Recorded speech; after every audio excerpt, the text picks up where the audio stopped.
Hi guys! So, it's the fourth day of prayer and fasting for 2025. So, dito, syempre itong buong week na to, it's getting to know more about Jesus, our Lord.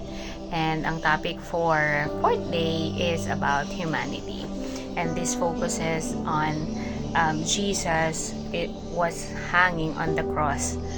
And sabi dito sa John 19:28 to 29, after this, Jesus, knowing that all was now finished, said, I thirst. A jar full of sour wine stood there. So they put a sponge full of the sour wine and a branch and held it to his mouth. So, ano yung nire-reiterate dito sa sa verse na to is yung the word I thirst. So sinasabi dito or pinapakita dito na si Jesus talaga ay nagkatawang tao at kagaya natin bilang isang tao, siya ay nauhaw. Syempre pagod na siya in all of the pain and all of yung nilakad nila ng malayo, and then nung pinako siya sa krus, diba, syempre malapit na siyang mamatay at nararamdaman niya na yung pag-dehydration sa habang nakahang siya sa cross. Sabi dito, bakit ba importante na nagkatawang tao ang Panginoong Jesus? Pwede naman na, 'di ba? I-vanish na lang tayo lahat dito at 'di ba?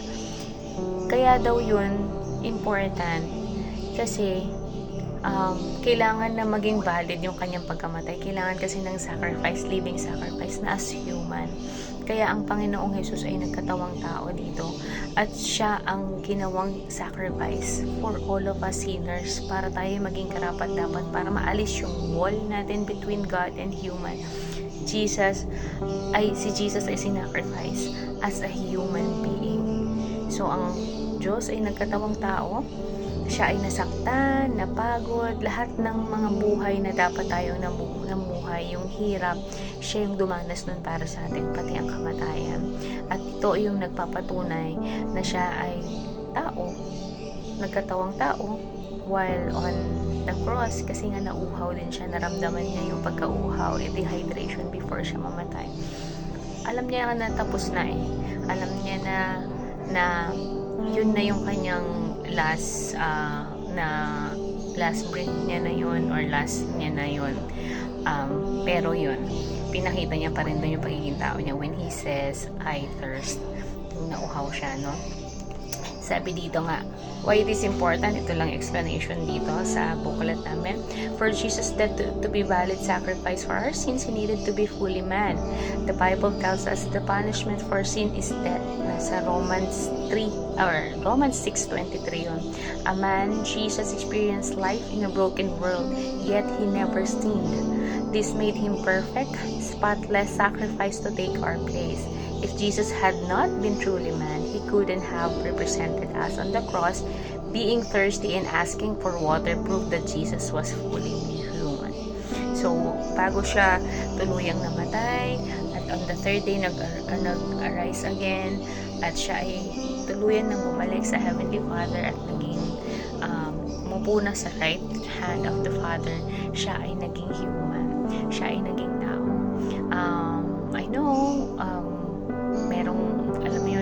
may issue pa rin hanggang ngayon if Jesus is really God and whatsoever. So, what I will recommend, ayaw naman natin ng mga debate or something like that, I will recommend to us to read our Bible, to know more about Jesus, and to put our faith on Him so that, alam niyo yun, mas maging sensitive tayo sa Panginoon. Now that He's already in heaven, looking after us here on earth, and nabigyan tayo ng authority to pray directly to the Lord. Hindi na natin kailangan mag-alay ng kung ano-ano pa because andyan na si Jesus na sabi nga, diba, sabi sa Bible, He is the way, the truth, and the life.